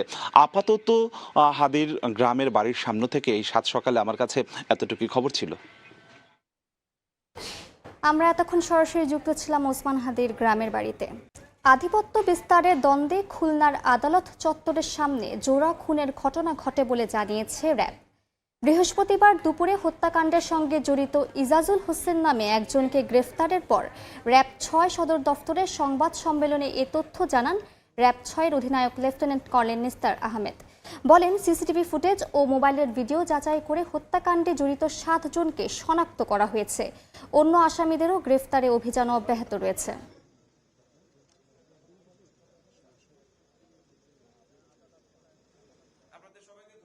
প্রকাশ্য দিবালোকে একটি অত্যন্ত নৃশংসকর হত্যাকাণ্ড সংঘটিত হয়, যেখানে ভিকটিম ফজলে রাব্বি রাজন এবং হাসিব হাওলাদার নামে দুইজন ব্যক্তিকে জনসম্মুখে দুপুর আনুমানিক 12:20 ঘটিকার সময় প্রথমে গুলি করে এবং পরবর্তীতে কুপিয়ে তাদের হত্যা নিশ্চিত করা হয়। একজন অভিযুক্তকে আমরা গ্রেপ্তার করতে সক্ষম হই, যাকে কিনা এই যে সিসিটিভি ফুটেজ, এই ফুটেজের মধ্যে তাকে পরিষ্কারভাবে দেখা যাচ্ছে। পঞ্চগড়ে আক্ষেপ থেকে 40 বছর বয়সী এক ব্যক্তির অর্ধগলিত মরদেহ উদ্ধার করা হয়েছে। বৃহস্পতিবার দুপুরে সদর উপজেলার সাতমেরা ইউনিয়নের 9.5 মাইল এলাকায় সুমেত আলীর আক্ষেপে মরদেহটি পড়ে থাকতে দেখে স্থানীয়রা। সিআইডির ক্রাইম সিন ইউনিট এসে মরদেহটির পরিচয় শনাক্ত করার চেষ্টা করে। 1 মাস আগে এই মৃত্যু হয়েছে ধারণা পুলিশের। সিআইডির কার্যক্রম শেষে মরদেহটি ময়নাতদন্তের জন্য পঞ্চগড় আধুনিক সদর হাসপাতালের মর্গে পাঠানো হবে। এ ঘটনায় আইনি ব্যবস্থা চলমান জানিয়েছে পুলিশ। পটুয়াখালীতে এক নারীর ঝুলন্ত লাশ উদ্ধার করেছে পুলিশ। বৃহস্পতিবার সকালে কুয়াকাটা পৌর শহরের আলিশান নামের ওই হোটেল থেকে ওই নারীর মরদেহ উদ্ধার করা হয়। পুলিশ জানায়, গেল 2 ডিসেম্বর স্বামী স্ত্রী পরিচয়ে আরিফ হোসেন নামের এক যুবকের সঙ্গে হোটেলের কক্ষ ভাড়া নেন। বুধবার বিকাল থেকে ওই কক্ষের দরজা বাইরে থেকে তালাবদ্ধ থাকায় থানায় খবর দেয় হোটেল কর্তৃপক্ষ। পরে ঘটনাস্থলে পৌঁছে তালা ভেঙে মরদেহ উদ্ধার করে মর্গে প্রেরণ করে পুলিশ।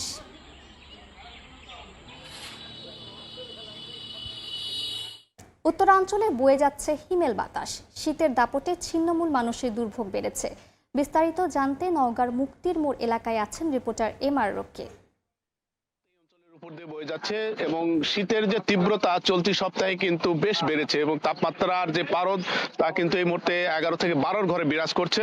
আমরা লক্ষ্য করছিলাম আসলে এই সপ্তাহে এসে তাপমাত্রা কমে যাওয়ার কারণে রাতে তীব্র শীত অনুভূত হচ্ছে। যদিও পৌষ মাসের প্রথম সপ্তাহে শীতের যে প্রকোপটা অনেকটা বেড়ে যায়, এবার কিছুটা দেরিতে হলেও শীতের তীব্রতা এই মুহূর্তে অনুভূত হয়।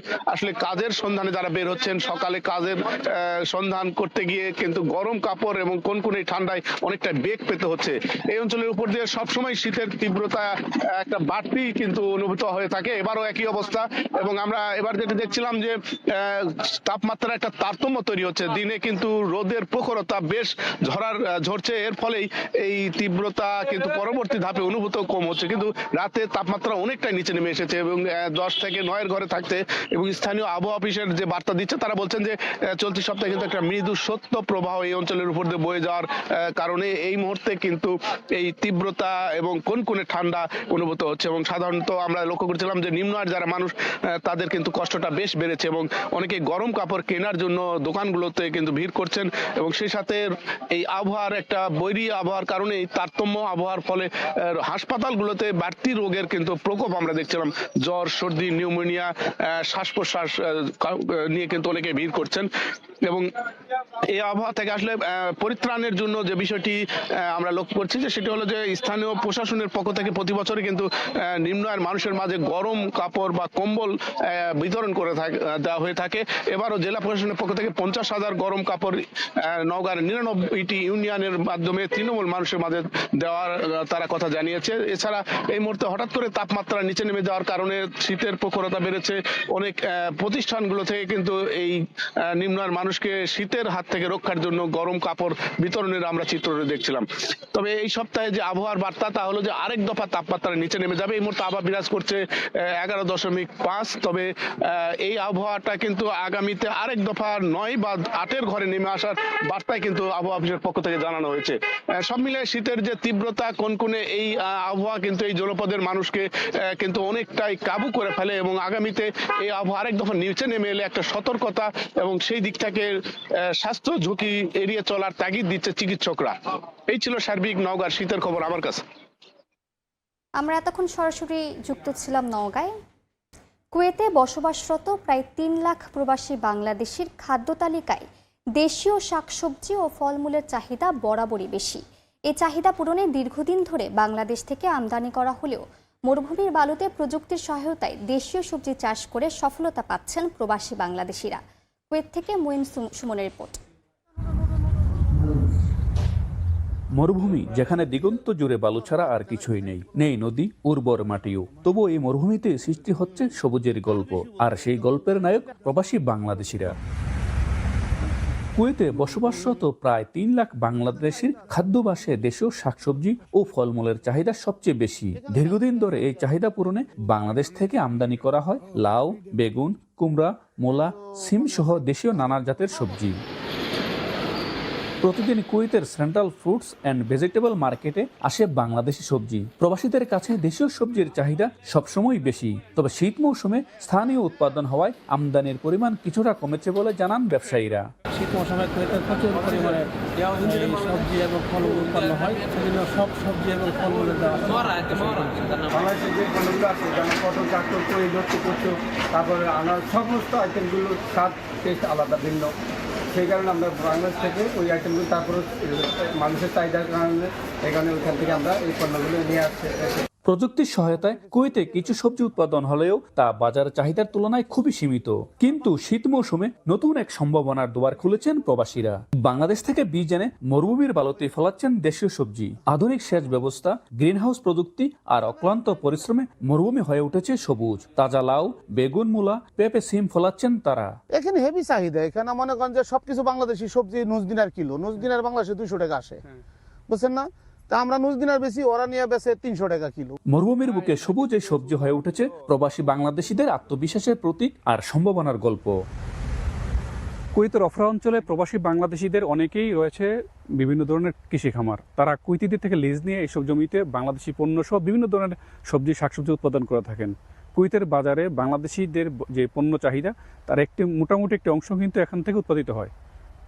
তারা এখানে উৎপাদন করে কুয়েতে লোকাল বাজারে বিক্রি করেন, যার কারণে কুয়েতে বাংলাদেশি পণ্যের কিছুটা চাহিদা এখানে পূরণ করছেন এসব প্রবাসীরা। কুয়েতের অফরা থেকে মঈন সুমন, সময় সংবাদ। নিবন্ধিত শিল্প প্রতিষ্ঠানে কর্মরত প্রবাসী শ্রমিকদের উপর আরোপিত ফি বাতিল করেছে সৌদি আরব। রিয়াদের শিল্প খাত শক্তিশালী করার ক্ষেত্রে এই সিদ্ধান্তকে যুগান্তকারী পদক্ষেপ হিসেবে দেখা হচ্ছে। এতে আকামা বা রেসিডেন্স পারমিট নবায়নের জটিলতা কমবে বলে প্রত্যাশা প্রবাসী বাংলাদেশিদের। সৌদি আরব থেকে আরিফুর রহমানের প্রতিবেদনে বিস্তারিত। প্রবাসী বাংলাদেশিদের জন্য বড় সুখবর দিয়েছে সৌদি আরব সরকার। যুবরাজ মোহাম্মদ বিন সালমানের নেতৃত্বে মন্ত্রিসভার বৈঠকে শিল্প লাইসেন্সের অধীনে নিবন্ধিত শিল্প প্রতিষ্ঠানে কর্মরত প্রবাসীদের ওপর আরোপিত ফি বাতিলের অনুমোদন দেওয়া হয়েছে। দেশটির অর্থনৈতিক ও উন্নয়ন বিষয়ক কাউন্সিল সিডার সুপারিশের ভিত্তিতে এই সিদ্ধান্ত নেওয়া হয়।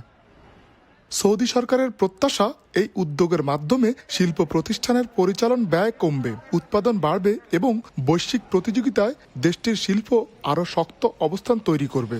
সৌদি আরবের ভিশন 2030 বাস্তবায়নে শিল্প খাতকে জাতীয় অর্থনীতির অন্যতম প্রধান স্তম্ভ হিসেবে গুরুত্ব দেওয়া হচ্ছে।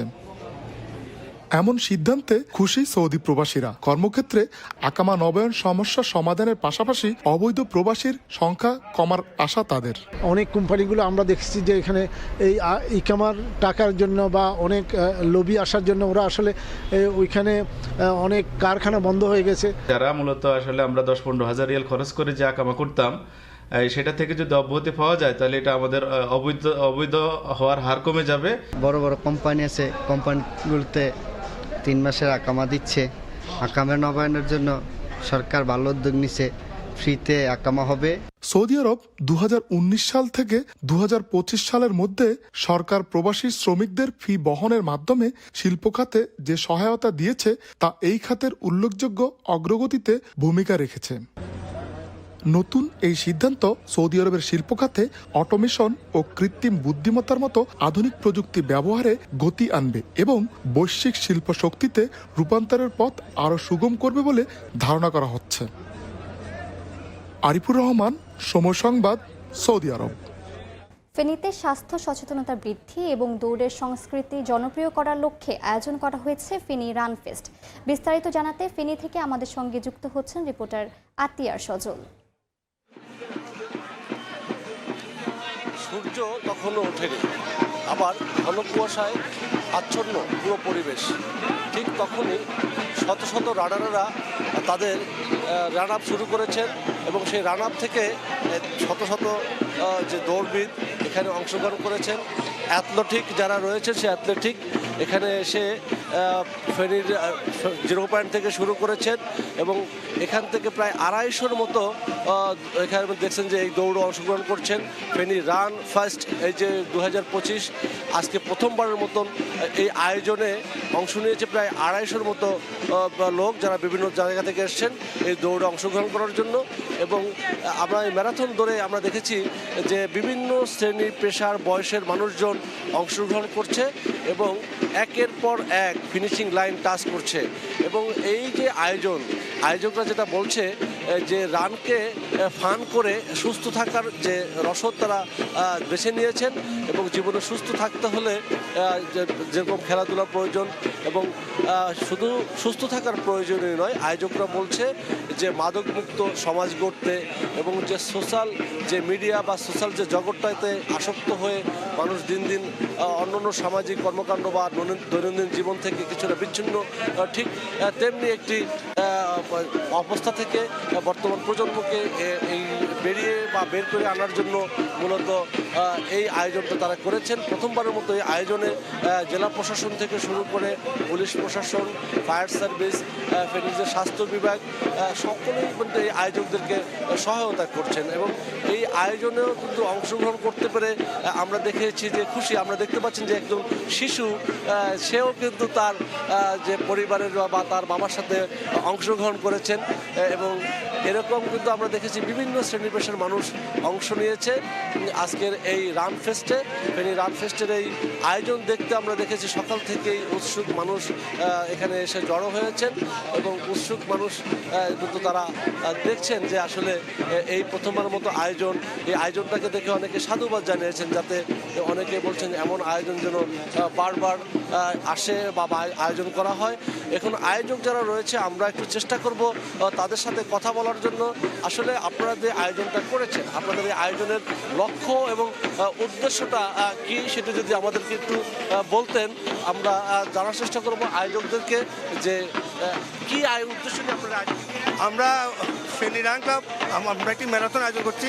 আমরা চাচ্ছি ফেনী যুব সমাজকে দৌড়ের উপরে রাখতে, স্বাস্থ্য সচেতন করার জন্য আমাদের একটা 10 কিলো এবং 5 কিলোর আয়োজন চলছে। আমাদের ঢাকা থেকে, চিটাং থেকে, বিভিন্ন জেলা থেকে প্রায় 250-র উপরে সদস্য আমাদের অংশগ্রহণ করছে। ধন্যবাদ। আমরা একটু কথা বলবো একজন অংশগ্রহণকারীর কাছে। আপনি এই যে রান ফেস্টে অংশগ্রহণ করেছেন, কেমন লাগছে আপনার? ধন্যবাদ ফেনী রান ক্লাবকে যারা এই সুন্দর একটা আয়োজন করেছে। আমরা সবসময় আশা করি এরকম সুন্দর আয়োজনের মাধ্যমে আমাদের তরুণ সমাজকে ক্রীড়ার সাথে সম্পৃক্ত যেন রাখে। আমি ধন্যবাদ জানাচ্ছি, আমার কাছে অনেক ভালো লেগেছে। আমরা বোধহয় 5 কিলোমিটার দৌড়লাম, 5 কিলোমিটার অংশগ্রহণ করেছি আমি। আমার একটু আগে আমি এটা শেষ করেছি, অনেক ভালো লাগছে। ধন্যবাদ। শুনলেন যে একজন অংশগ্রহণকারী কিভাবেই তারা জানাচ্ছিলেন তাদের প্রতিক্রিয়া। মূলত এখানে বিভিন্ন শ্রেণী পেশার মানুষ মূলত অংশগ্রহণ করেছে আজকের রান ফেস্ট এবং এমন আয়োজনে কিন্তু যারা অংশগ্রহণ করেছেন তারাও খুশি এবং আমরা অনেক উৎসুক মানুষজন রয়েছেন যারা এসে এখানে আমরা একজন অংশগ্রহণ করে রয়েছেন, উনি মনে হয় আয়রনম্যান খ্যাত। কেমন লাগছে আপনার কাছে? সত্যিকার অর্থে এটা সকল বয়সের সকলের জন্য এটা প্রযোজ্য, কেননা আমরা দিনে দিনে সবাই অলস হয়ে যাচ্ছি। সুতরাং আমি সবার প্রতি অ্যাজ এ ফিজিশিয়ান একটা অ্যাডভাইস থাকবে, অন্তত সপ্তাহে 5 দিন 40 মিনিট, 30 থেকে 40 মিনিট পরপর 2 দিন বাদ না দিয়ে আপনারা হাঁটবেন অথবা এই ধরনের দৌড়ানোর চেষ্টা করবেন। এতে আপনার হার্ট ভালো থাকবে, আপনার শারীরিক সক্ষমতা অনেক বাড়বে। ধন্যবাদ। শুনলেন যে আসলে সুস্থ থাকার জন্য যে দৌড়টা কতটা প্রয়োজন উনি একজন অংশগ্রহণকারী বললেন এবং সব মিলেই কিন্তু আমরা দেখলাম যে এখানে যারা অংশগ্রহণ করেছেন তারা বেশ কিন্তু উৎফুল্ল তাদের এই আজকে অংশগ্রহণ করতে পেরে। এবং এই যে এমন একটি আয়োজনে আমরা দেখেছি একের পর এক যারা অংশগ্রহণ করেছেন দৌড়ে তারা ফিনিশিং লাইন টাচ করছেন, সেই সাথে আবার তাদেরকে বরণ করে নিতে এখানে বিভিন্ন বাদ্যবাজনা দিয়ে তাদেরকে ঢাক ঢোল পিটিয়ে তাদেরকে স্বাগত জানানো হয়, অভ্যর্থনা জানানো হয়।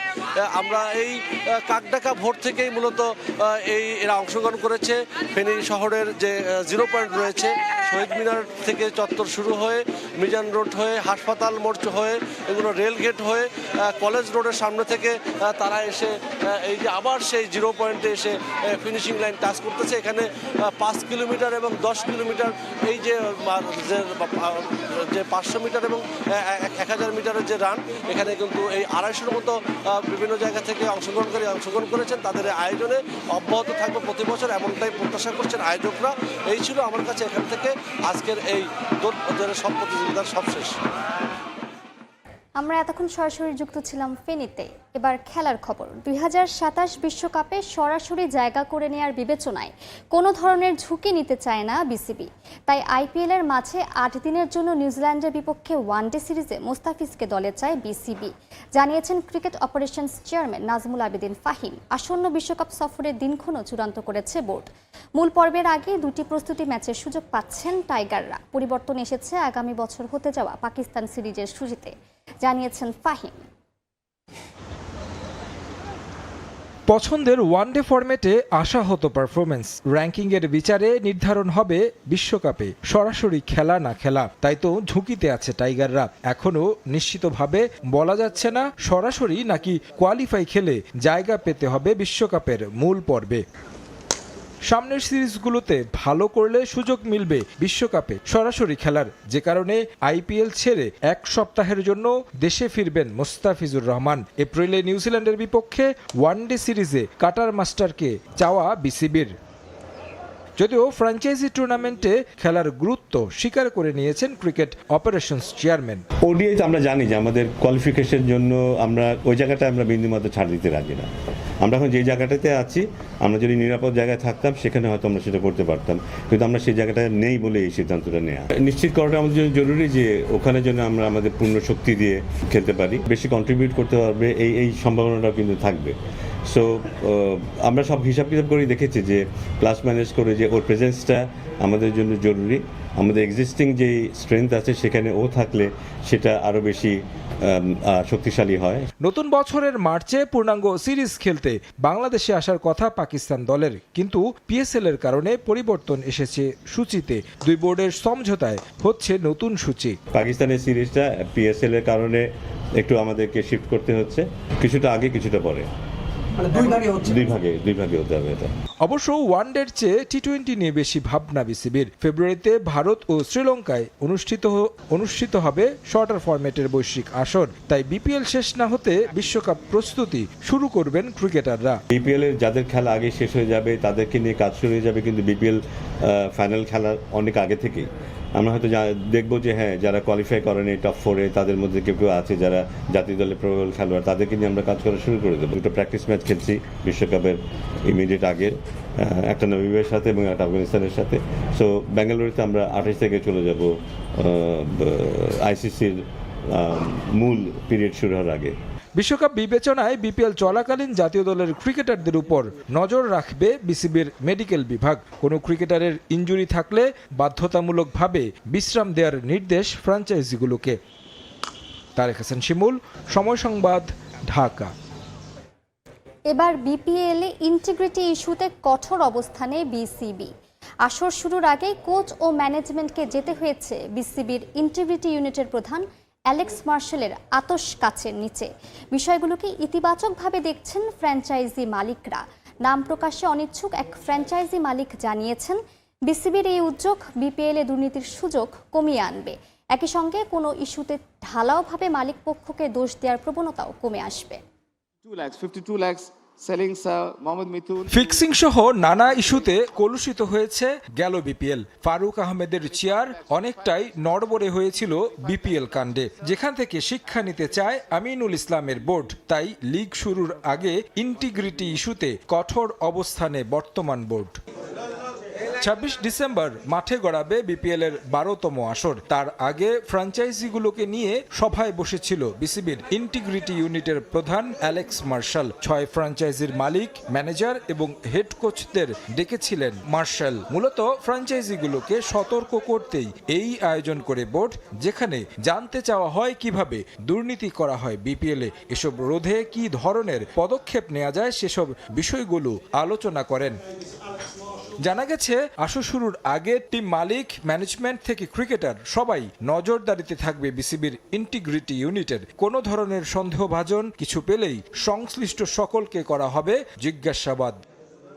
বিষয়গুলো নিয়ে কথা হয় কয়েকটি ফ্র্যাঞ্চাইজি কর্তার সঙ্গে। বোর্ডের এই উদ্যোগকে সাধুবাদ জানিয়েছেন তারা। নাম প্রকাশে অনিচ্ছুক এক ফ্র্যাঞ্চাইজি কর্তা জানান, এই কর্মকাণ্ডের মাধ্যমে আরও বেশি স্বচ্ছতা আসবে বিপিএলে। এর আগে যে কোনো কিছুতেই দোষারোপ করা হতো মালিক পক্ষকে, তবে এবার সঠিক নজরদারির কারণে তারাই অভিযুক্ত হবেন যারা মূলত এসবের সঙ্গে জড়িত, যা বিপিএল এর ব্র্যান্ড ভ্যালু বাড়ানোর সঙ্গে স্বচ্ছতা আসবে ইমেজেও। আগের আসরগুলোর তুলনায় এবারের বিপিএল আরো বেশি জমজমাট এবং প্রতিদ্বন্দ্বিতাপূর্ণ হবে বলেও প্রত্যাশা ফ্র্যাঞ্চাইজিদের। তারেক হাসান শিমুল, সময় সংবাদ, ঢাকা। বাংলাদেশের প্রথম ক্রিকেটার হিসেবে ১৭তম টেস্ট খেলার কীর্তি গড়ায় নিজ জেলা বগুড়ায় সংবর্ধনায় সিক্ত হলেন মুশফিকুর রহিম। বৃহস্পতিবার দুপুরে শহীদ চান্দু স্টেডিয়ামে মিস্টার ডিপেন্ডেবলের হাতে ফুল ও সম্মাননা স্মারক তুলে দেওয়া হয়। এ সময় মুশফিকের সঙ্গে ছিলেন জাতীয় দলের আরেক তারকা ক্রিকেটার তাওহিদ হৃদয়। বগুড়া থেকে আব্দুল আওয়ালের রিপোর্ট। শহীদ চান্দু স্টেডিয়ামের মধ্যমণি মুশফিকুর রহিম, যেখানে ক্যারিয়ারের শুরু, সে মাঠেই দারুণ এক অর্জনের স্বীকৃতি। পরিচিত মাঠ, গ্যালারি আর নিজ শহরের মানুষ, সব মিলিয়ে এই মুহূর্তটা মুশফিকের কাছে হয়ে থাকবে চিরস্মরণীয়। পরিশ্রমী মুশফিকুর রহিম বিশেষ দিনেও শহীদ চান্দু স্টেডিয়ামে সেরেছেন নেট প্র্যাকটিস। অনুশীলন শেষে মাঠে তার ১৭তম টেস্ট ম্যাচ উদযাপনে সংবর্ধনার আয়োজন করা হয়। খুদে ক্রিকেটারদের পক্ষে বগুড়ার আরেক গর্ব জাতীয় দলের খেলোয়াড় তাওহিদ হৃদয় ফুল ও সম্মাননা স্মারক তুলে দেন মুশফিকের হাতে। শুধু মুশফিক ভাই না, অনেকের আইডল থাকে, কিন্তু আমি মনে করি যে মুশফিক ভাইয়ের যে ডিসিপ্লিন, ডেডিকেশন, ডিটারমিনেশন কোনো কিছুর অভাব নেই, যেটা দেখে হয়তো বা বাংলাদেশ না অনেক জায়গা আছে, ইভেন দেশের বাইরেও অনেক প্লেয়ার এটা নিয়ে অনেক ফলো করে এবং এটা সবসময় ট্রাই করে এটা মেনে চলার, এবং আমাদের দেশে অনেক প্লেয়ার যারা মুশফিক ভাইকে সবসময় ফলো করি। এই সময় বগুড়ায় আলাদা একটি ক্রিকেট একাডেমি করার পরিকল্পনার কথা জানান মুশফিক। ক্যারিয়ারের শুরুতে তারা যে সমস্ত সুযোগ সুবিধা পাননি, নিজের ক্রিকেট একাডেমিতে বগুড়ার আগামী ক্রিকেটারদের জন্য সে সমস্ত সুযোগ সুবিধা রাখতে চান তিনি। শহীদ চান্দু স্টেডিয়ামের ড্রেনেজ ব্যবস্থা সহ সংস্কার কাজ করলে আবারও আন্তর্জাতিক ম্যাচ আয়োজনের উপযোগী হয়ে উঠবে। এমনকি আসন্ন বিপিএল এর ম্যাচও এখানে আয়োজন করা যেত বলে মনে করেন তিনি। One of the best wicket বাংলাদেশের মধ্যে, তো আমার মনে হয় যে এটা এখানে যদি ইন্টারন্যাশনাল ক্রিকেট আসে ডেফিনেটলি বাংলাদেশের জন্য অনেক বড় একটা পাওয়া হবে। আমাদের ড্রেনেজ সিস্টেমটা এখন নাই, এখন এখানে পানি নিষ্কাশনের ব্যবস্থাটা যেটা আপনারা দেখেছেন যে এনসিএল এর টি20 এখানে কিন্তু দিয়েছিল, বাট আনফরচুনেটলি বৃষ্টি হওয়ার কারণে আমরা ওই খেলা থেকে বঞ্চিত হয়েছি। তো আমার মনে হয় যে ইন ফিউচারে যদি এই ড্রেনেজ সিস্টেমটা ঠিক করে এবং আর ছোটখাটো কিছু বিষয় যদি ঠিক করে ইনশাল্লাহ, তাহলে খুব শীঘ্রই ইন্টারন্যাশনাল খেলা হওয়ার জন্য যা যা দরকার সেটা হয়ে যাবে। চেষ্টা থাকবে যেন রাজশাহী টিম যেহেতু অনেক আগে একবার বিপিএলে চ্যাম্পিয়ন হয়েছিল, মেকশিওর যেন এবার আমরা চ্যাম্পিয়নশিপের জন্য ফাইট দিতে পারি, আর সেখানে যেন আমার অবদানটা অনেক বেশি থাকে। বগুড়া শহীদ চান্দু স্টেডিয়ামে এই সংবর্ধনা আয়োজনে শতাধিক খুদে ক্রিকেটার অংশ নেন। আব্দুল আউয়াল, সময় সংবাদ, বগুড়া।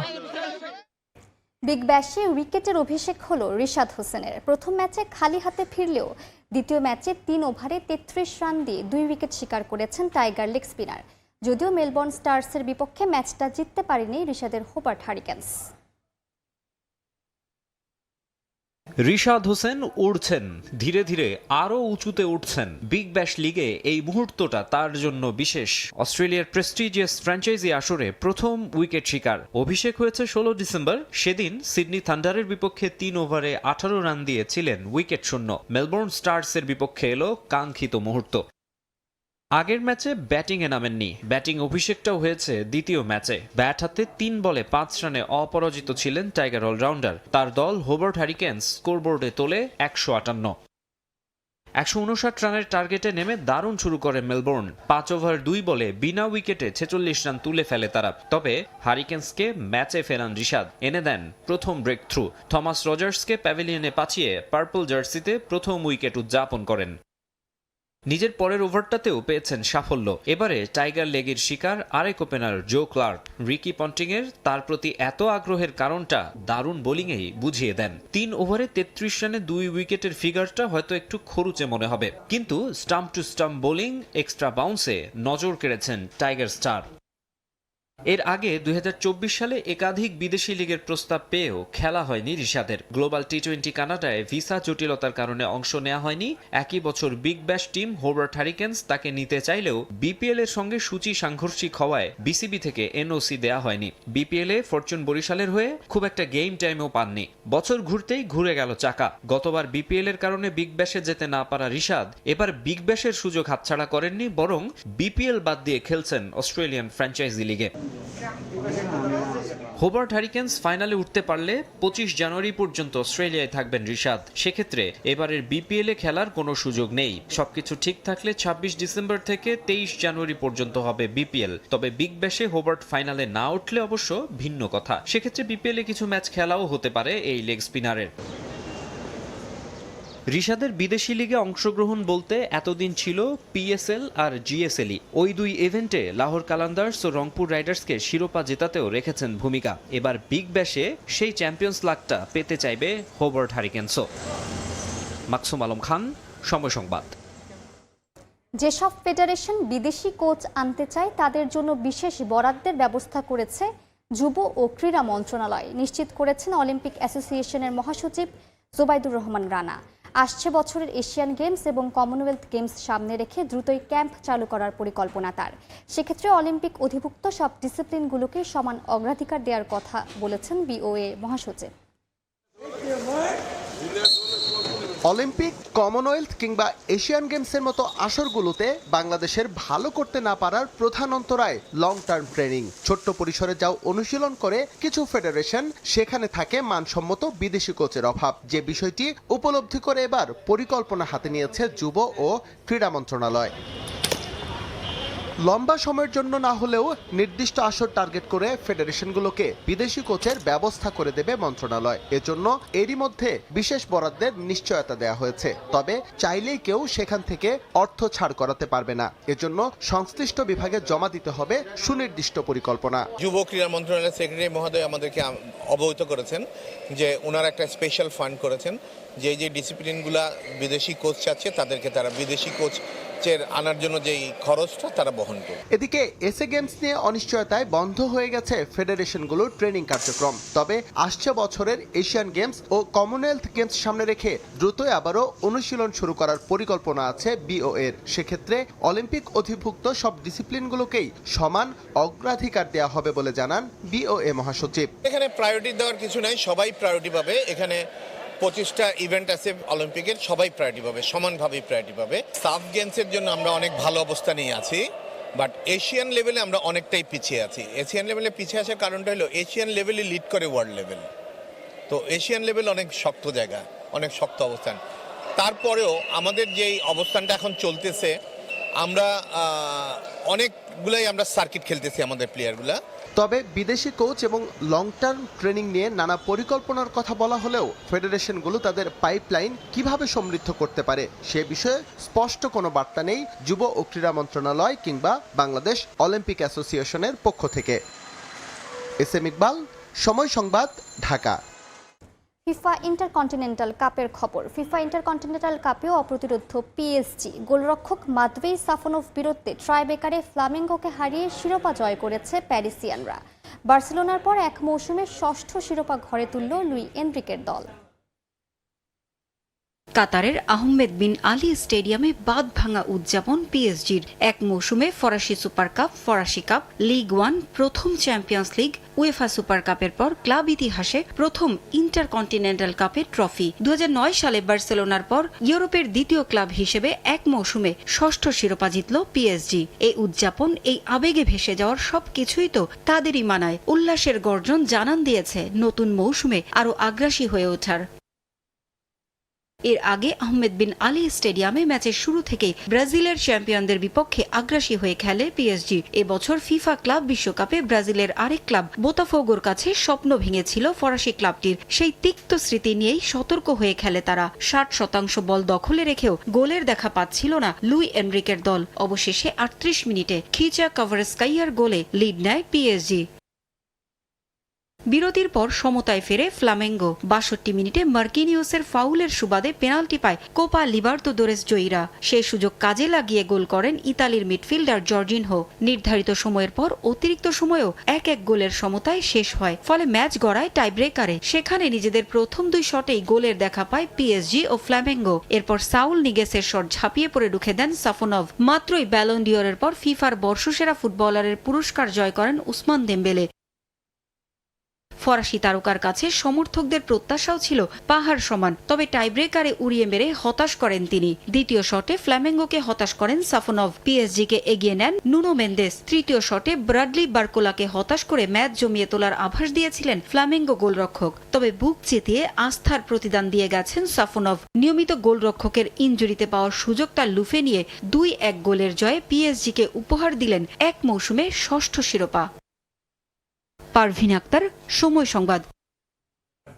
বিজয় দিবস উপলক্ষে খাগড়াছড়িতে অনুষ্ঠিত হয়ে গেল শিশু কিশোরদের মিনি ম্যারাথন। খাগড়াছড়ির শব্দমিয়া পাড়া সরকারি প্রাথমিক বিদ্যালয়ের প্রথম থেকে পঞ্চম শ্রেণীর প্রায় 200 শিক্ষার্থী অংশ নেয় প্রতিযোগিতায়। শিশু কিশোরদের মাঝে মুক্তিযুদ্ধের চেতনা তুলে ধরতে এ ধরনের ম্যারাথন আয়োজন করা হয়েছে বলে জানান সংশ্লিষ্টরা। খাগড়াছড়ি থেকে জিতেন বড়ুয়ার পাঠানো তথ্য ও ছবি নিয়ে রিপোর্ট। পার্বত্য এলাকার খাগড়াছড়িতে সকালবেলায় শিশু কিশোরদের আনাগোনা। সবার একত্রিত হওয়ার লক্ষ্য একটাই, মুক্তিযুদ্ধের চেতনা শিশু কিশোরদের মাঝে তুলে ধরতে খাগড়াছড়ির শব্দমিয়া পাড়া সরকারি প্রাথমিক বিদ্যালয়ে আয়োজন করা হলো মিনি ম্যারাথন প্রতিযোগিতা। শব্দমিয়া পাড়া সরকারি প্রাথমিক বিদ্যালয়ের প্রথম থেকে পঞ্চম শ্রেণীর শিক্ষার্থীরা অংশগ্রহণ করে শিশু ম্যারাথন প্রতিযোগিতায়। সকালে স্কুল মাঠ প্রাঙ্গণ থেকে শুরু হয় 600 মিটার শিশু কিশোরদের মিনি ম্যারাথন। প্রথম থেকে পঞ্চম শ্রেণীর শিক্ষার্থীরা 3 ক্যাটাগরিতে ভাগ হয়ে অংশগ্রহণ করে। এ ধরনের ম্যারাথনে অংশ নেয় উচ্ছ্বসিত শিশু কিশোর ও তাদের অভিভাবকরা। প্রতিযোগিতায় অংশগ্রহণ করে প্রথম হয়েছে, আমি খুব আনন্দ উপভোগ করছি এই মেডেলটা পেয়ে। আমি 600 মিটার দূরে আমি থার্ড হয়েছি, আমার থেকে অনেক খুশি লাগছে। আমি তো প্রতিযোগিতায় অংশগ্রহণ করেছি এবং আমি থার্ড হয়েছি, আমার অনেক ভালো লাগছে। আমার ছেলে এখন অংশগ্রহণ করছে, এখানে খুব ভালো লাগছে মা হিসেবে। বাচ্চারা খুশি, মারাও খুশি। শিশু কিশোরদের বিনোদনের পাশাপাশি তাদের মুক্তিযুদ্ধের চেতনায় উদ্বুদ্ধ করতে এ আয়োজন বলে জানান আয়োজকরা। ম্যারাথনের মাধ্যমে শিশুদের শারীরিক ও মানসিক বিকাশও সঠিকভাবে হবে বলে মত তাদের। সকল শিশুরা অংশগ্রহণ করতে পেরেছে, শিক্ষকরাও, শিক্ষক শিক্ষিকা এবং অভিভাবকরা স্বতঃস্ফূর্তভাবে আজকের এই প্রোগ্রাম অনুধাবন করেছে। রানের সাথে পরিচিত করানোর জন্য এই বাচ্চাদেরকে শব্দমিয়াপাড়া উচ্চ প্রাথমিক বিদ্যালয়ে আমরা এই আয়োজনটা করেছি। প্রায় 200 বাচ্চা এখানে অংশগ্রহণ করেছে। আমরা ওদের জন্য 600 মিটার দৌড় রেখেছি, যেহেতু সবই বাচ্চা, এই কারণে হচ্ছে 600 মিটার দৌড়ের মধ্যে দিয়ে ওরা মেডেল থেকে শুরু করে সবকিছু পেয়ে মোটামুটি খুব উচ্ছ্বাসিত। শিশু কিশোরদের এই প্রতিযোগিতায় বিভিন্ন বয়সের প্রায় 200 শিক্ষার্থী অংশ নেয়। সময় সংবাদ, খাগড়াছড়ি। এ পর্যায়ে শীর্ষ সংবাদগুলো জানিয়ে দিচ্ছে আরেকবার।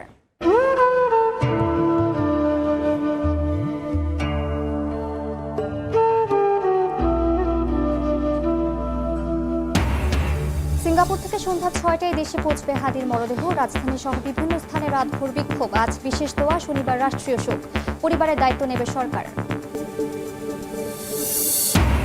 মাত্র 7 দিনের শখে হাদিকে হত্যার পরিকল্পনা বাস্তবায়ন করে ফয়সাল। গুলির 12 ঘন্টার মধ্যে ছাড়ে দেশ।